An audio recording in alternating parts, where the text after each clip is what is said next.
Audio Jungle.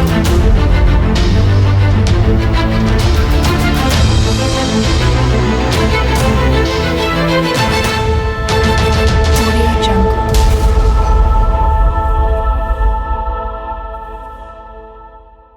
Très bien, voilà ce parti, très chers internautes, Balandia Congo Live Télévision. Vous nous suivez de partout, de la France, de la Belgique, des États-Unis, de la Grande-Bretagne. Merci également pour nos commentaires, nos bino. Merci pour nos suggestions, Bossalaka. Les lots de la gratuité et enseignement, vous savez, président de la République à Lansaki. Donc, à Meta qui en œuvre gratuité et enseignement, Oyo Ezali revendiquer des parts et d'autres. Il y a d'autres qui disent que c'est Kabila qui est le père de la gratuité de l'enseignement. Là, peu importe. Les lots aux agents Bosco Pounazali, secrétaire général, il y a Synicat, l'un des syndicats Oba Militaki pour la gratuité de l'enseignement, l'un des syndicats Oba Antera qui prise en charge, il y a bas parents, il y a enseignant par bas parents. Mais malgré effectivité à gratuité enseignement, il y a quelques récalcitrants, quelques écoles, telles que Moamba, où on a appris que Bana Bazotangate, 2 jours, parce que Balingi Bana Bafuta, ça $50. Alors, tu as interrogé Jean Bosco Pouna, c'est parmi les précurseurs, ceux qui ont milité pour la gratuité de l'enseignement. Après, ça a réactionné parce que Balança qui paie observatoire, pour surveiller effectivité à gratuité. Jean Bosco Pouna, bonjour et bienvenue. Oui, bonjour, merci Mingi Ndeko. Alors, les lots, militaires qui, Bosengaki, gratuité à enseignement, Bosengaki, suppression, il y a prise en charge à enseignants par bas parents, et ça l'est mis, mais il y a quelques écoles où Balingi toujours bas parents bas fout en bon, telles que Moamba, qui Bobo Colina Delvaux, et quelques écoles également, qui Bobo Tona lycée, Pemi. Réaction à Yuzanini.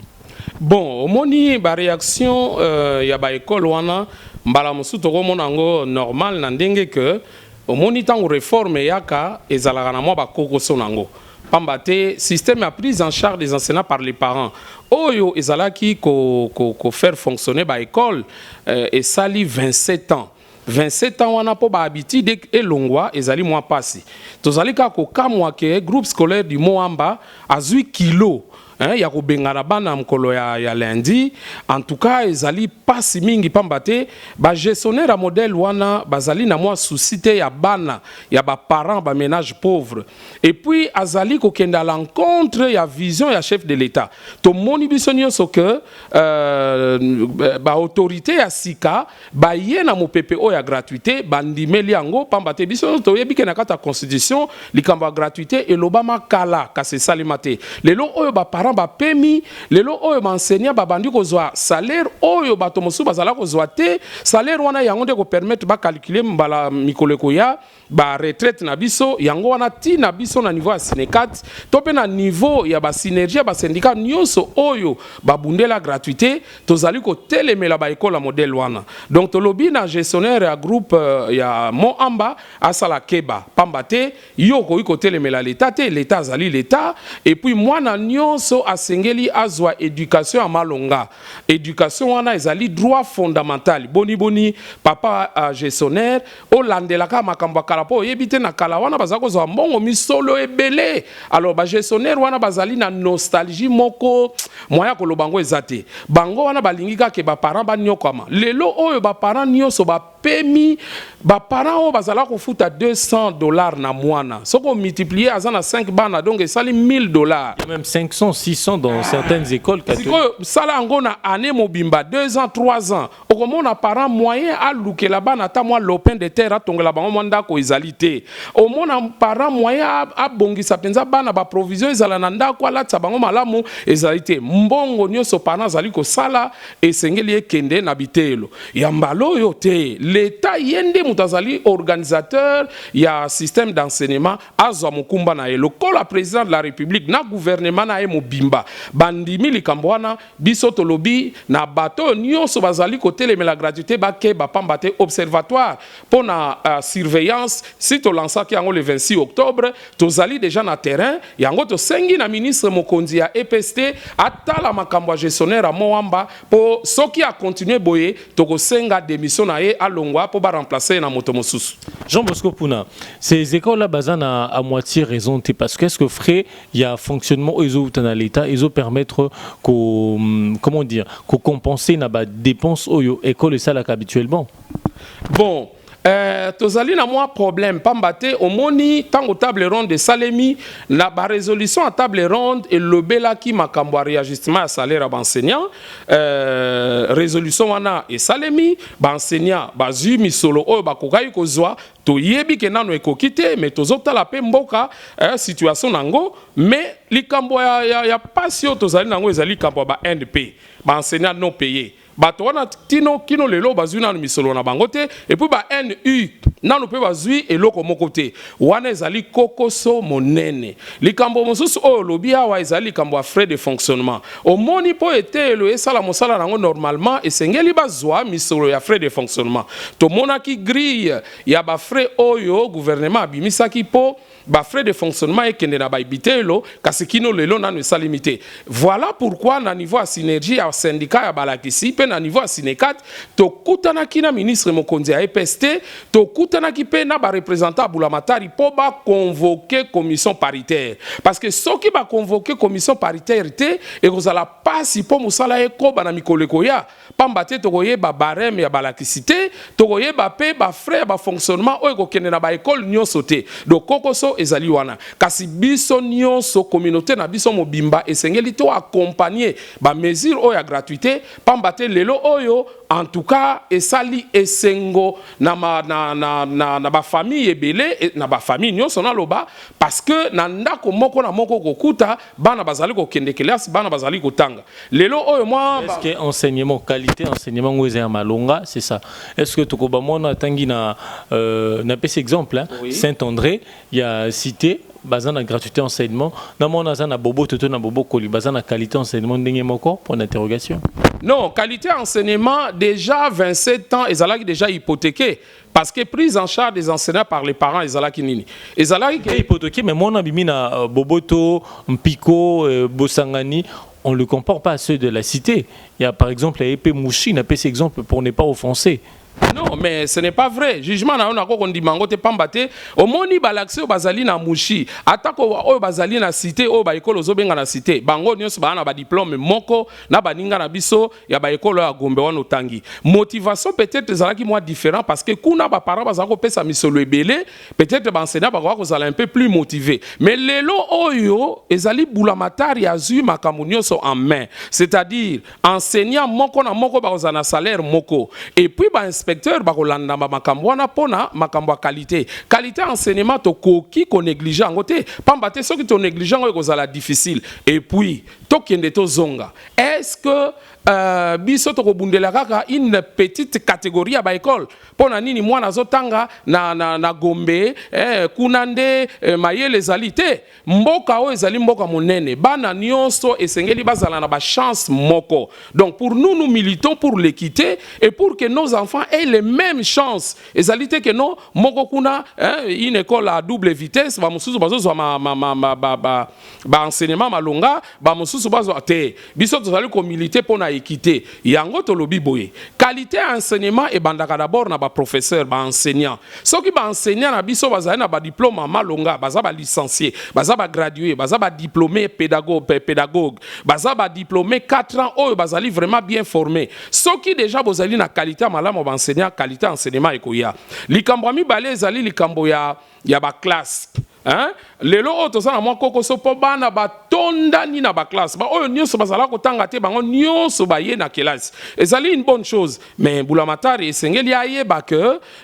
makambo ba infrastructure il faut tozongela yango il faut batonga ba réhabiliter bitelo oyo ezalaki nanu bien lisusu te ba réhabiliter yango po ekoka ko récupérer bana oyo nyonso bazala kotambola na balabala ba oyo bazongi kelasi donc wana pe ezali likambo ekoki ko déranger moke mais en tout état de cause biso to lobby tozali ko accompagner ba mesure ya gratuité pambate bana nyonso bakokwa kokende na bitelo wana ezali point positif et puis ba parents lokola bazalaki na bisolo penza te moyen sikoyo bakoka ko se tracasser ba musuku tu bakoma okufa na ba tension ba AVC pona nini esengeli ya lukela bana mbongo na ndenge ya liboma penza ti na koyiba te ya mbaloyo tozali vraiment kopesa longonia na nouvelle gouvernance ezali dirigée par les nouveaux chefs de l'État, mais en même temps tozali ko senga na ye asala nyonso na gouvernement na ye o ekambami na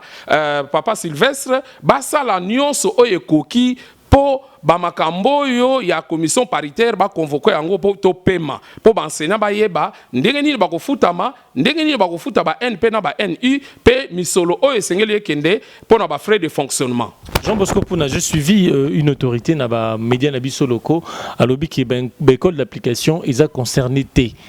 pour la gratuité enseignement. Pourquoi? Mais bango bazokamusa biso ezala moamba ezala EDAP oya UPEN bazokamusa biso pambate ezala ba professeur à université ezala ba professeur enseignement primaire secondaire et technique bango nyonso biso nyonso tozali kofutama na trésor public ata kutu université mbula ekoya toko telema en tant que société civile tikuna na université classe ezala ya pamba gratuit pambate omoni avant 1993 l'état congolais o ezalaki sous maréchal abandaki kozwa enseignement nyonso ezala na primaire ti na université lelo o professeur d'université azozwa $2000 eza moke certes mais ezali déjà un pas o ezo permettre ye akende kozwa misolo ya ba parenté ba o ba ménage pauvre maman ke koteka mafuta aya kofutaka un docteur en droit aya kofutaka docteur na kata université. Je crois que vraiment bazo ça la fausse route tozonga makambo ba école d'application bana oyo bazali kotanga na ba école d'application oyo ezali sous tutelle ya ESU bana wana balataka uniforme bleu blanc bana wana basalaka examen d'état bana wana bazelaka circulaire à ministère à EPST pona paiement ya ba frais ndenge ezalaka kala boni lelo lokola balobi gratuité bango non bango balingi bakende ko bombana na niveau ya ESU bayebi te que même ESU wana année prochaine président ko komisa ngo gratuit et pas esengeli to koma wana pamba te mboka na biso o ezali na nkita neti RDC tokoki kozalaka te ke ba pauvre étudiant ba futaka eloko ba benga cogite mais ba mbongo wana ezutaka epa ba parents ezali pasi mingi to sengi na ba gestionnaire o ya ba école d'application ba yeba ke bana nyonso il faut to pesa bango chance bana ya mo amba bazaka na ba parents congolais bana EDAP IPEN bazaka na ba parents congolais bana ya o ya ITEMAT o ya ISTA wana bazaka na ba même parents ba congolais donc mutu oyo akoki ko telemela vision en chef de l'état biso to ko telemela ye alors oui bango bazana ESU ba dépendre na ESU d'enseignement supérieur universitaire non mais yango na lobby enseignement supérieur universitaire les a privé te ezali ba institution ya l'état l'état nde mutu afutaka ezala professeur na université ezala pe professeur na niveau ya enseignement primaire secondaire et technique. Ça veut dire quoi? Ça veut dire que tant que l'état a zui ba décision il faut y concerner bana nyonso donc oyo wana bazo sala wana eza faux fouillant awa na uto lobate lobby même université ekozala gratuit pambate soko qu'est-ce qui vous rassure qu'université l'année prochaine ekozala gratuit parce que pour la gratuité enseignement de base oyo vous avez milité pendant autant d'années beaucoup d'années et aujourd'hui tout d'un coup comme ça vous dites que l'année prochaine vous êtes rassuré que l'université sera gratuit par quel miracle ceux qui enseignement de base ils osent souffrir d'abord pour les effectifs dans certaines écoles. Non, mais ndeko, ezali li kamba miracle te. Ndenge ni président Tshisekedi asali po lelo oyo gratuité ezala. Pambate tokoki koloba nyonso. C'est vrai, il y a quelques écoles où on se dit non mais si avril, mai, juin, total l'année européenne ça parce que ça a commencé par Baboboto, Babosangani, Bagrevaki, ils ont refusé. Par après il y a eu de consultations de part et d'autre. Toujours il y en a un ici là pour confirmer que réussite il y a gratuité enseignement là. Non mais au moni il faut tous à la confiance parce que détermination, il y a de nouvelles autorités, Ezali, Kopesa Biso et Sengo. Et puis volonté politique. Comment on dit volonté politique, il y a des salaires à Katamboka. Lio lobby que non, total n'engeni pas battre Ezali Kambo budget. Ce qui budget Ezali va voter en gros va déterminer montant. Au moment où Kendaki na Babiloko à table ronde, on avait évalué la gratuité à 2 milliards 900 millions.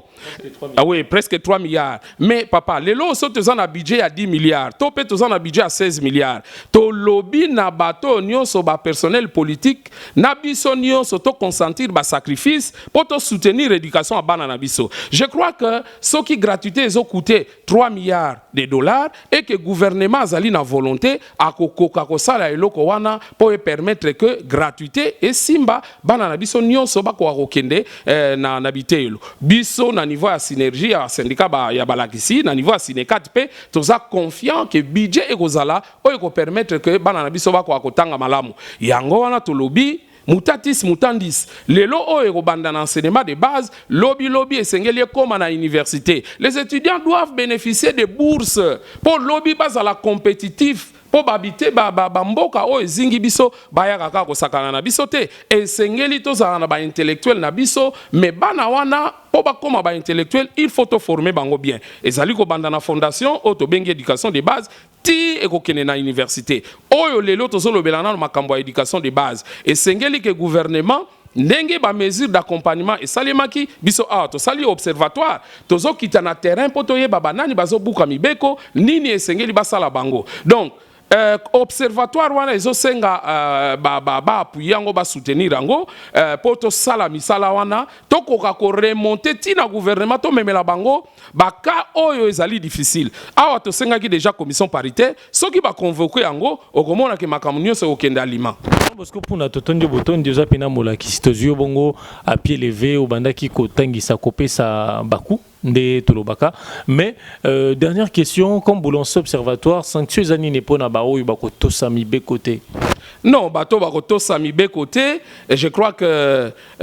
tozali na statut du personnel ya carrière ya service public tozali pe na loi o ezali kotalela enseignement la loi ya 2014 je crois que bato wana bakozala vraiment victime ezali na ba gestionnaire baza déjà suspendu mais ezali pe na ba gestionnaire bakolonga musala pamba yo kotelemela l'état otelemela bulamatari pona ba intérêt na yo intérêt ya ba gestionnaire wana ezali pona bana te ezali pona bango moko po moni bifte ko bazala ko zwa ba mbuleleki mais bato wana bazala ko vivre comme de véritables ministres bazala ki na misolo oyo bozoke no kozwa na ba bola na ba pauvreté ya mbalo yo bato wana nyonso bako buka mibeko toko memango na niveau ya justice toko memango na niveau ya ministère ti na justice bato wana esengeli pona bango bazwa ba sanction et tumbu penza oyo kolakisa ke non bazali ba récalcitrant po ete ya bato mosusu do ya mbalo yo la gratuité ezali irréversible et biso kut na niveau ya observatoire to sengaki que chef de l'état akoka kozwa même ordonnance la brigade de surveillance mais bien sûr brigade de surveillance tous les enseignants ba délégué bato ba nyokwami oloba boye balongoli omusala pona nini olinga koyeba ndenge nini ba parents ba futaki osala boye donc ezalaki vraiment problème et puis système a pris en charge des enseignants par les parents et comme ça qui enseignant mutu pamba tes parents zomona ke yemuta koma patron ba parents pe ba nyokwami mingi enseignant pe azali parents bana na yepe bazali na kata gratuité je crois que biso nyonso esengeli to soutenir vision à chef de l'état to soutenir gratuité yango nde ekobongisa République démocratique du Congo. Merci beaucoup Jean Bosco Punato Tondio Botondi Penza solo na lobby ce que ça na bato esengeli ba immortaliser ce qui est l'enseignant comme ko seka akena banque azumwa les salaires c'est combien c'est 364 000 francs congolais. Ils ont belleté, mais par rapport à ce qui valait à l'époque, il y a des gens qui se sont battus pour ça, tels que Jean Bosco Puna. S'il y a des gens immortalisés, ils ont dit Bangonde et Sengeli Kopé, ça va trophée, titre wana. Jean Bosco Puna a Kouyana numéro Moussous prochainement, qu'on un peu plus très bien parce que les autres ont pressé, tous en plein boulot, tous à Awa. Jean Bosco Puna, merci d'avoir répondu à nos questions. Merci Mingindeko pe merci na ba landi nyonso bazali ko landa chaîne na bino. Merci également tokutani bongo na Mbalasima.